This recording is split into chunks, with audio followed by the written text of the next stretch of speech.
Start by offering you a free, no-tech life hack. And all it requires of you is this, that you change your posture for 2 minutes. But before I give it away, I want to ask you to right now do a little audit of your body and what you're doing with your body. So how many of you are sort of making yourselves smaller? Maybe you're hunching, crossing your legs, maybe wrapping your ankles. Sometimes we hold on to our arms like this. Sometimes we spread out. I see you. So I want you to pay attention to what you're doing right now. We're going to come back to that in a few minutes, and I'm hoping that if you sort of learn to tweak this a little bit, it could significantly change the way your life unfolds. So we're really fascinated with body language, and we're particularly interested in other people's body language. You know, we're interested in, like, you know, an awkward interaction, or a smile, or a contemptuous glance, or maybe a very awkward wink, or maybe even something like a handshake. Here they are arriving at number 10, and look at this lucky policeman gets to shake hands with the President of the United States. Oh, and here comes the Prime Minister of it. No.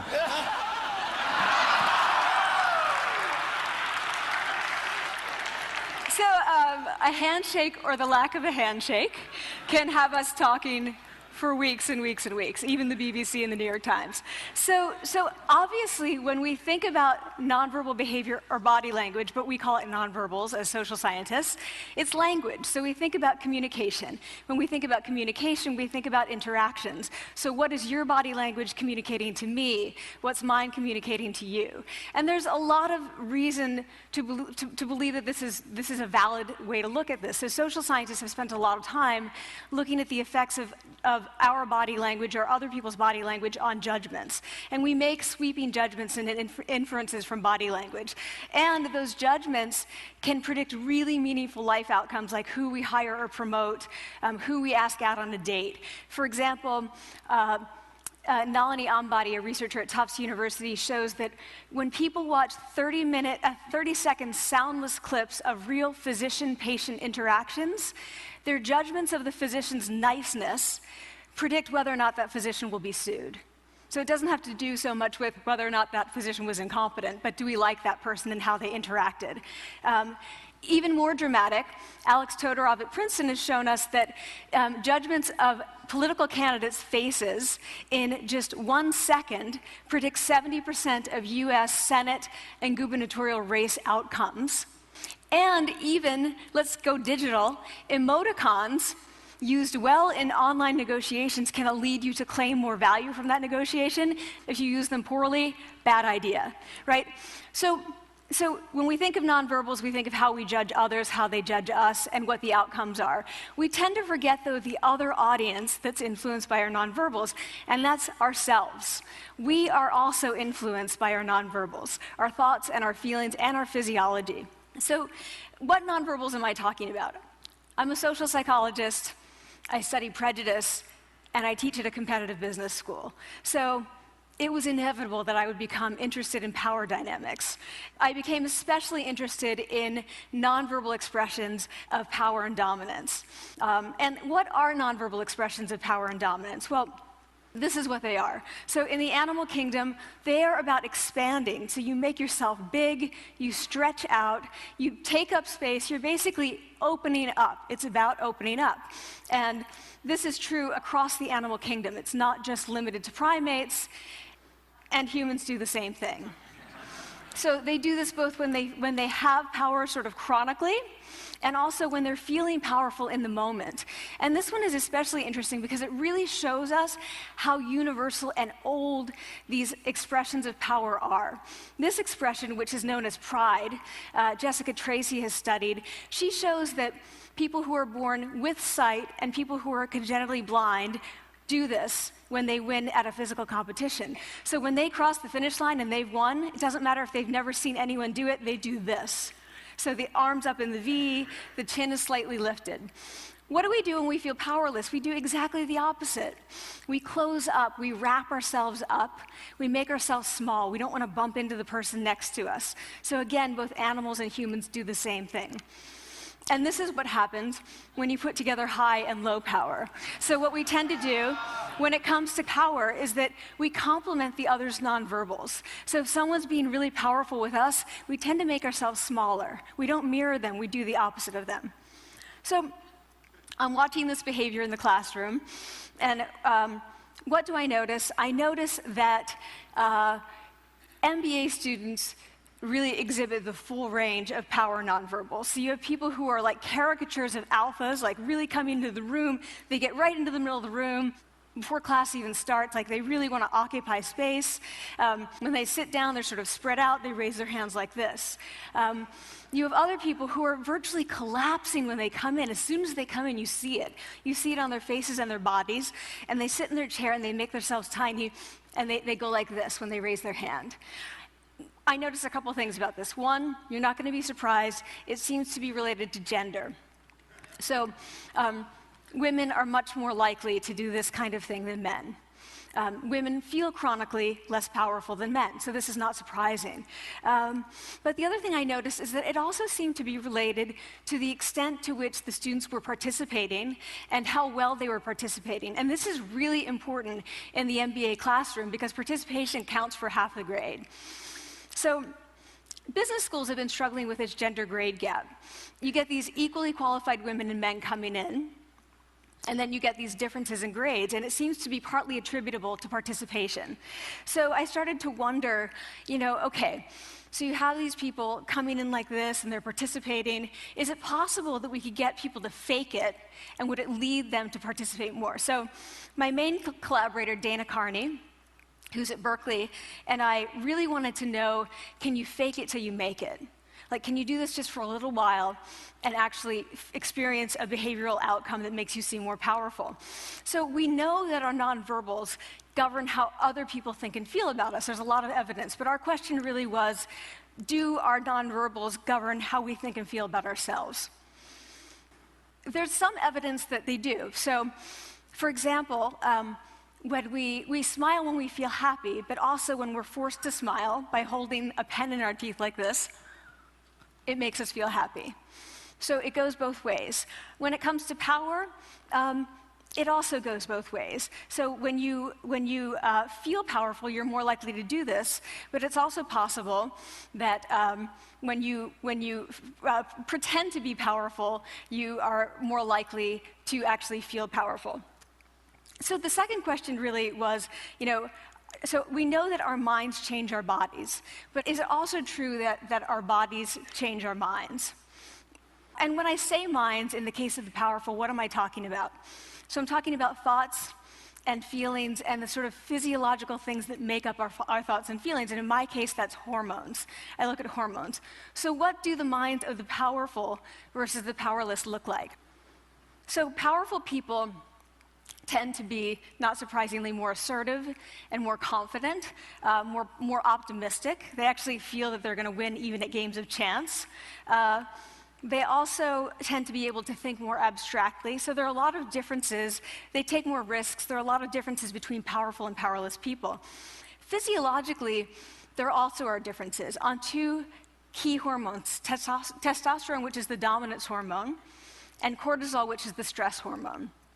So what we find is that high-power alpha males in primate hierarchies have high testosterone and low cortisol. And powerful and effective leaders also have high testosterone and low cortisol. So what does that mean? When you think about power, people tended to think only about testosterone because that was about dominance. But really, power is also about how you react to stress. So do you want the high-power leader that's dominant, high on testosterone, but really stress reactive? Probably not, right? You want the person who's powerful and assertive and dominant, but not very stress reactive, the person who's laid back. So we know that in primate hierarchies, if an alpha needs to take over, if an individual needs to take over an alpha role sort of suddenly, within a few days, that individual's testosterone has gone up significantly and his cortisol has dropped significantly. So we have this evidence both that the body can shape the mind, at least at the facial level, and also that role changes can shape the mind. So what happens, okay, you take a role change, what happens if you do that at a really minimal level, like this tiny manipulation, this tiny intervention? For 2 minutes you say, I want you to stand like this, and it's going to make you feel more powerful. So this is what we did. We decided to bring people into the lab and run a little experiment. And these people adopted for 2 minutes either high power poses or low power poses. And I'm just going to show you 5 of the poses, although they took on only 2. So here's one, a couple more. This one has been dubbed the Wonder Woman by the media. Here are a couple more. So you can be standing or you can be sitting. And here are the low power poses. So you're folding up, you're making yourself small. This one is very low power. When you're touching your neck, you're really kind of protecting yourself. So this is what happens. They come in, they spit into a vial. We, for 2 minutes, say, you need to do this or this. They don't look at pictures of the poses. We don't want to prime them with the concept of power. We want them to be feeling power, right? So 2 minutes they do this. We then ask them, how powerful do you feel on a series of items? And then we give them an opportunity to gamble. And then we take another saliva sample. That's it. That's the whole experiment. So this is what we find. Risk tolerance, which is the gambling. What we find is that when you're in the high power pose condition, 86% of you will gamble. When you're in the low power pose condition, only 60%. And that's a pretty whopping significant difference. Here's what we find on testosterone. From their baseline when they come in, high power people experience about a 20% increase, and low power people experience about a 10% decrease. So again, 2 minutes and you get these changes. Here's what you get on cortisol. High power people experience about a 25% decrease, and the low power people experience about a 15% increase. So 2 minutes lead to these hormonal changes that configure your brain to basically be either assertive, confident, and comfortable, or really stress reactive, and feeling sort of shut down. And we've all had that feeling, right? So it seems that our nonverbals do govern how we think and feel about ourselves. So it's not just others, but it's also ourselves. Also, our bodies change our minds. But the next question, of course, is, can power posing for a few minutes really change your life in meaningful ways? So this is in the lab, it's this little task, it's just a couple of minutes. Where can you actually apply this, which we cared about, of course. And so we think it's really what matters, where you want to use this is evaluative situations, like social threat situations. Where are you being evaluated? Either by your friends, like for teenagers, it's at the lunchroom table. It could be, for some people, it's speaking at a school board meeting. It might be giving a pitch, or giving a talk like this, or doing a job interview. We decided that the one that most people could relate to, because most people had been through, was the job interview. So we published these findings, and the media are all over it, and they say, okay, so this is what you do when you go in for the job interview, right? So we were, of course, horrified and said, oh my God, no, that's not what we meant at all, for numerous reasons. No, don't do that. Again, this is not about you talking to other people, it's you talking to yourself. What do you do before you go into a job interview? You do this. Right? You're sitting down, you're looking at your iPhone or your Android, not trying to leave anyone out. You're looking at your notes, you're hunching up, making yourself small, when really what you should be doing maybe is this, like in the bathroom, right? Do that, find 2 minutes. So that's what we want to test, okay? So we bring people into a lab, and they do either high or low power poses again. They go through a very stressful job interview. It's 5 minutes long. They are being recorded, they're being judged also, and the judges are trained to give no nonverbal feedback. So they look like this. Like, imagine this is the person interviewing you. So for 5 minutes, nothing. And this is worse than being heckled. People hate this. It's what Marianne LaFrance calls standing in social quicksand. So this really spikes your cortisol. So this is the job interview we put them through, because we really wanted to see what happened. We then have these coders look at these tapes, 4 of them. They're blind to the hypothesis, they're blind to the conditions. They have no idea who's been posing in what pose.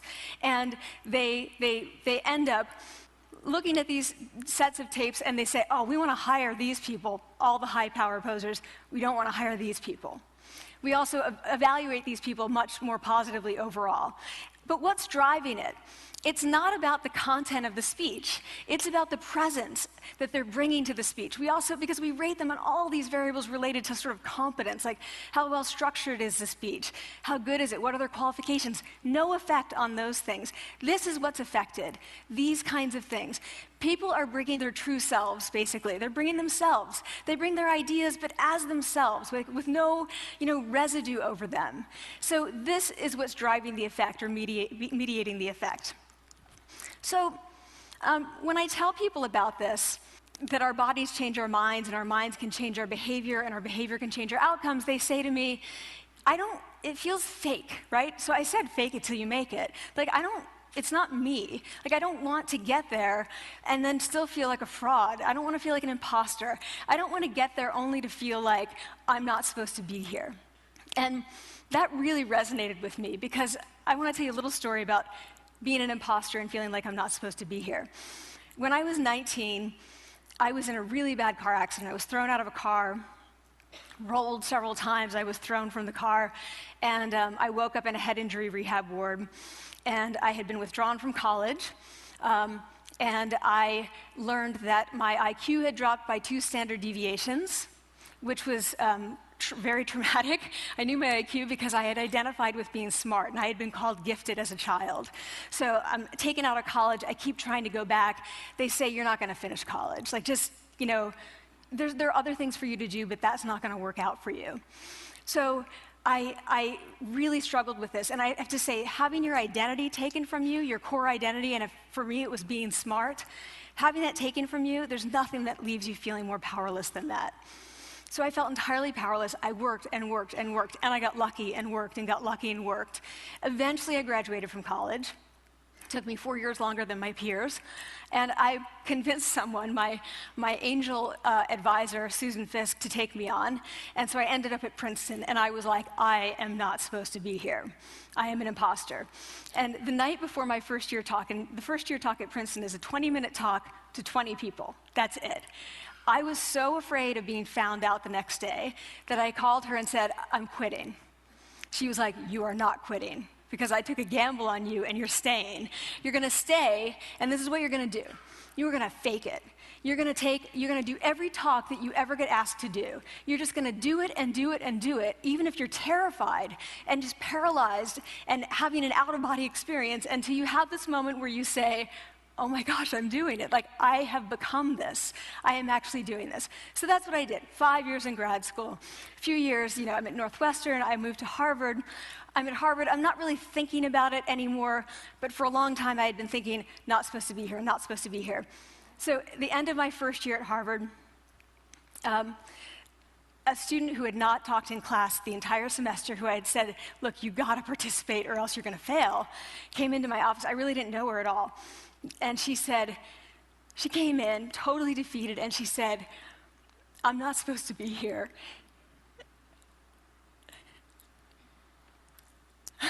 And that was the moment for me because 2 things happened. One was that I realized, oh my gosh, I don't feel like that anymore. I don't feel that anymore, but she does, and I get that feeling. And the second was, she is supposed to be here. Like, she can fake it, she can become it. So I was like, yes, you are. You are supposed to be here, and tomorrow you're going to fake it, you're going to make yourself powerful, and, you're going to...